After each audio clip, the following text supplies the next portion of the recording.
Assalamualaikum warahmatullahi wabarakatuh. Bertemu lagi dengan berita horor. Kali ini akan menceritakan kisah para pendaki gunung. Karya Alisba yang mau berkunjung, saya sertakan linknya di deskripsi di bawah ini. Ini adalah kelanjutan dari bagian 3 sebelumnya. Buat yang baru bergabung bisa baca dulu bagian 1 dan 3 lewat link di deskripsi di bawah ini. 7 hari tersesat di Gunung Merapi, Sumatera Barat, bagian 4. Akhirnya ayah memanggil temannya untuk menjadi mediator dalam proses pencarian Andre dan Openg. Setelah mediator tiba, ayah langsung membacakan beberapa kalimat-kalimat dan seraya tunduk sejenak sambil menggerakkan jari jemari serta menepuk pundak sang mediator. Awalnya aku tertawa kecil dalam hati melihat kekonyolan tersebut. Namun tiba-tiba mediator tersebut sama persis dengan suara Andre. Andre, ini Andre, tanya ayah pada mediator. Iya, ya, aku Andre, mediator menjawab dengan suara, nada dan logat yang sama persis dengan Andre. Man, tanyalah di mana orang Tuki nih, ayo tanyalah, di mana orang itu sekarang? Ayah berpindah posisi duduk sambil menyuruhku berdialog dengan mediator. Dre, sehat kon Dre? Di mana posisi kalian sekarang? Makan kalian Dre? Tanyaku pada mediator dengan serius. Kali ini agak aku mulai percaya dengan hal-hal mistis ini karena hampir semua yang diinfokan sang mediator hampir membuatku yakin bahwa ini memang Andre. Man, awak di jurang man, tangan wak terkilir man, wak kini di dekat air terjun man. Naik saja ke atas lagi Dre, balik ke atas Dre. Jawabku. Sesaat setelah itu mediator akhirnya sadar. Aku pribadi sebenarnya masih bingung air terjun yang sempat disampaikan mediator. Tahu aku daerah itu adanya bersebelahan dengan jalur menuju air terjun 7 tingkat, Badaroy. Air terjun yang sangat tinggi hingga air yang turun ke permukaan saja bukan berbentuk air melainkan embun bercampur angin. Rute ini bukan rute pendaki, ini tak memiliki jalan. Aku heran mengapa mereka berdua bisa menembus semak belukar yang ada di sana. Di sana itu penuh dengan tumbuhan semirip pandan berduri yang ukurannya 3 kali orang dewasa. Bila lewat habislah sudah kulit tercabik-cabik oleh dari tumbuhan tersebut. Jika turun tak mungkin bisa lagi naik lagi karena jalan naiknya tak ada. Peristiwa ini dikaitkan dengan cerita versi Andre, sangat sinkron, sehingga membuatku semakin yakin bahwa petunjuk dari mediator itu benar-benar Andre. Andre juga pernah bercerita saat di perjalanan tersesat itu pernah melihat orang tua menggunakan jubah putih berjenggot lebat memanggil-manggil dan menyuruh mereka balik. Tapi tak mereka hiraukan. Sosok tubuh hitam tinggi bermata merah yang ditemunya pun menyuruh ia balik ke atas. Namun lagi-lagi tak ia hiraukan. Menurut ayah makhluk itu sudah diutus untuk membimbing mereka balik ke atas sambil menunjuk-nunjuk ke arah atas seperti yang disampaikan Andre dalam ceritanya. Ini nyata bukan karangan. Kita bisa percaya ataupun tidak sama sekali. Namun karena sama-sama tidak mengetahui, mereka akhirnya pergi turun dan turun ke bawah. Andre juga pernah mendengar suaraku yang berseru untuk menyuruh mereka naik ke atas. Tapi Andre hanya menganggap halusinasi semata. Karena mereka sudah mulai merasakan dehidrasi dan berpikiran berat. Cara untuk bertahan serta pulang. Pencarian hari ketiga. Aku balik ke Merapi dan menemui beberapa tim SAR serta teman-temanku yang masih di sana. Aku sempat menginformasikan mengenai lokasi air terjun tersebut, namun mereka membantah karena akses jalan ke sana tidak tersedia. Dikhawatirkan malah membahayakan yang lain. Pada pencarian hari ketiga ini sudah digantikan oleh SRU-3. Menurut info bahwa SRU-2 juga tak menemukan tanda-tanda keberadaan Andre dan Openg. Menjelang malam, akhirnya aku dipersilakan untuk ikut berkemah di tenda pramuka. Aku duduk sendiri membelakangi tenda, sedangkan para tim SAR dan lainnya berkumpul di depan tenda. Sambil aku melamun memikirkan apa yang di kepalaku. Kegalauan akan hilangnya mereka, karena sudah hampir 4 hari kabar mereka belum juga ada. Aku tertunduk sejenak, kepala aku arahkan ke bawah rerumputan yang hampir basah. Sambil mengangkat kepala perlahan, aku mengalihkan pandangan ke atas. Astagfirullah. Aku terkejut melihat sosok yang ada di hadapanku. Sosok makhluk berbulu berwarna hitam besar, tinggi hitam 2 meter lebih. Matanya merah besar menatap ke arahku sambil melipat tangan dan tersenyum sinis. Jika salah satu kakinya kupeluk, tak akan sampai jariku bersatu untuk memeluknya. Itulah gambaran betapa besar makhluk tersebut. Aku panik, kaget, bercampur takut. Langsung saja aku melompat ke balik arah menuju kerumunan yang berada di depan tenda. Karena sungguh sangat ketakutan, tali tenda pramuka yang sangat tebal itu putus kelewati. Mereka panik dan bertanya padaku. Lantas aku menjawab bahwa aku kaget karena tertidur sambil bermimpi. Keesokan harinya, tim SRU3 turun ke bawah dari beberapa blok dan kelompok. Kami yang melihat dari kejauhan langsung menghampiri mereka karena penasaran untuk memperoleh hasil pencarian. Hasilnya tetap sama, mereka tidak ditemukan. Oleh sebab itu, fix sudah, mereka dinyatakan hilang. Mendengar keputusan akhir dari tim SAR, maka seluruh anggota organisasi dan kumpulan pencinta alam Sumatera Barat diinformasikan oleh Sekretariat Bersama atau Sekber untuk membantu dalam segi waktu dan kesediaannya agar ikut melakukan pencarian Andre dan Nopeng. Mulai dari organisasi dan kumpulan pendaki dari Kota Solok, Bukit Tinggi, Padang Panjang, Kota Padang, dan kota-kota lainnya berkumpul di kaki Merapi dalam membantu dan turut serta mencari mereka yang hilang. Saat itu suasana sangat-sangat ramai, seperti pasar, mulai dari kaki sampai lereng Merapi. Dalam pencarian yang kami lakukan beramai-ramai, kini semakin banyak bantuan dan kesediaan dari teman-teman pada komunitas pendaki yang penasaran dengan peristiwa hilangnya Andre dan Nopeng. Hari keempat kami sudah berstrategi berpencar di beberapa titik. Setiap sudut mengitari alun-alun Merapi. Namun, jalur yang lazim kami lalui bukanlah jalur yang ditempuh oleh Andre dan Nopeng. Mereka menggunakan jalur yang biasa dibilang jalur tak terjamah para pendaki. Namun ada akses ke sana. Hutan itu masih belum tersentuh.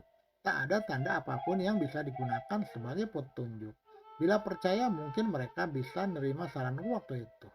Saat proses berlangsung. Sebagian dari kami juga ada yang memiliki cerita-cerita misteri. Di balik proses pencarian jasad Andre dan Nopeng, kami sudah tak berharap banyak saat itu. Namun setidaknya kami bisa menemukan mayatnya jika sudah tak hidup lagi.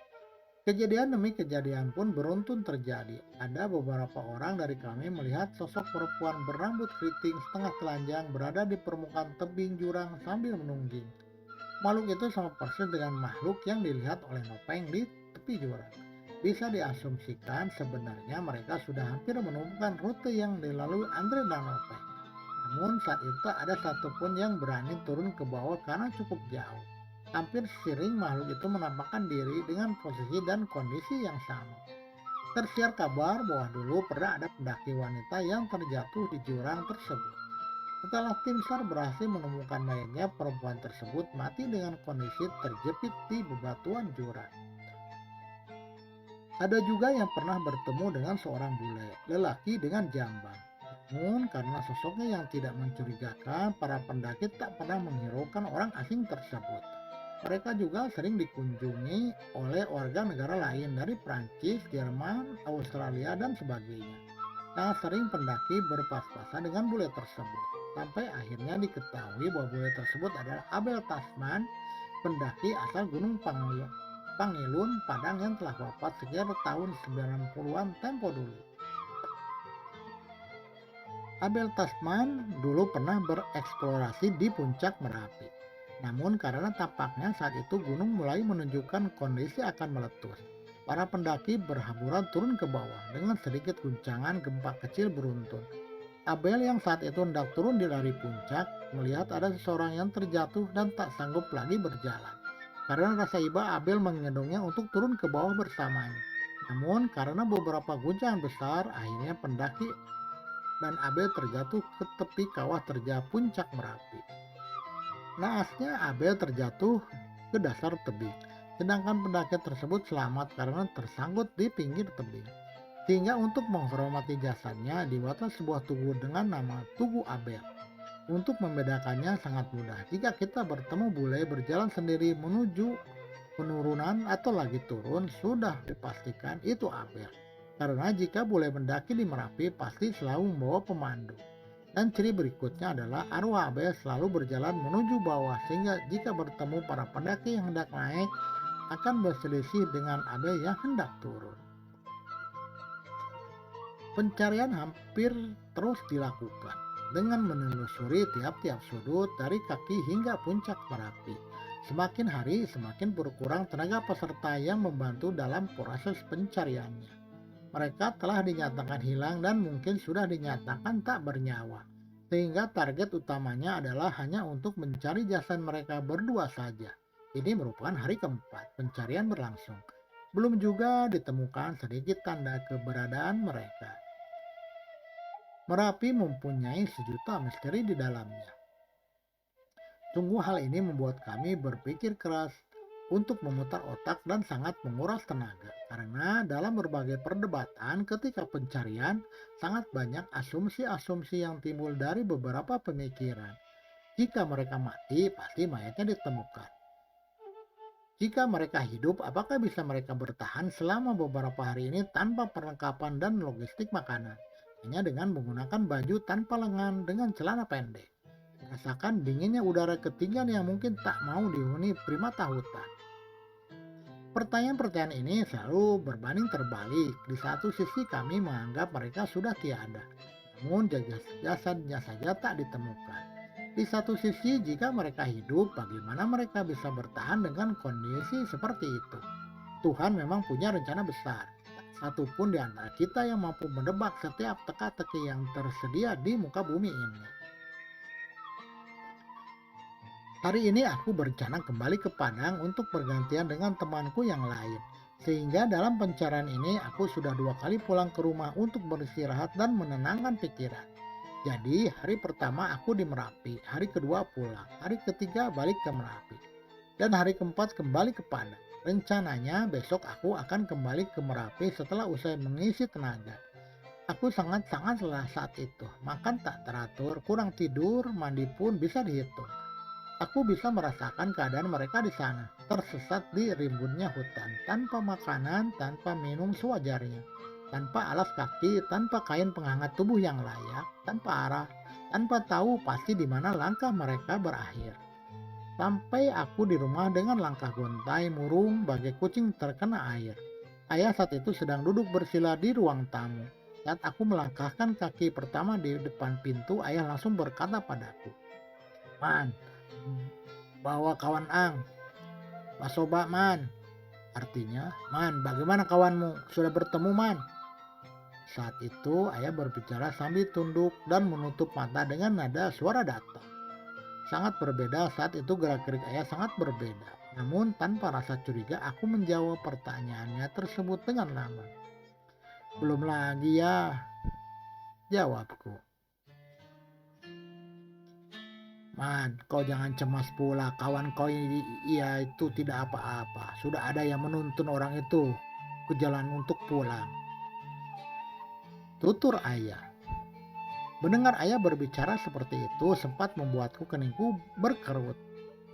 Apakah ada hubungannya dengan makhluk-makhluk yang acap kali bertemu dengan beberapa relawan pendaki termasuk aku? Jawabannya iya. Aku duduk dengan semangat di sebelah ayahku dan mendengarkan penjelasannya. Dulu aku sudah pernah kukatakan bahwa hal konyol seperti ini tak pernah masuk dalam logikaku. Banyak hal gaib yang berkeliaran di sekitarku. Namun aku tak pernah ataupun menyadarinya. Ayah memang memiliki pengikut atau pendamping atau pengikut kasat mata yang setia menjaganya. Ini bukan disengaja. Makhluk ini ada sejak dulu dari kakek-kakek buyutmu dulu, kata ayah. Mereka sama seperti kita, ada yang jahat, ada yang baik, ada yang taat, dan ada pula yang jahil. Sama persis seperti kita. Bedanya mereka tak bisa dilihat semua orang. Namun makhluk gaib ini juga ada yang tidak bisa melihat kita. Hanya makhluk yang memiliki derajat dan kekuatan tinggi yang bisa melihat manusia, bahkan mampu menyerupai manusia. Koman sama kau ada satu, tapi kau nggak pernah tahu. Kau itu bandel, ayah bilang. Rajin kau sholat, mengaji, supaya nggak menjauhi dia. Ujar ayah. Menangis ke kau, itu lihat kau jauh dari agama. Tutur ayah lagi. Mendengar ayah berbicara seperti itu, aku terdiam, berpikir dan merasakan bahwa yang terkadang kulihat, kudengar itu bukanlah kebetulan. Lantas kawan-kawanku juga sering melihat aku berjalan berdua, padahal aku berjalan sendiri. Ada orang pintar yang pernah bilang bahwa aku ada yang selalu mengikuti, tapi awalnya aku tak percaya. Setelah ayah menjelaskan asal muasal garis keturunan orang tuaku terdahulu, barulah saat itu aku mulai yakin bahwa hal-hal gaib itu memang ada. Selesai, bersambung ke bagian 5.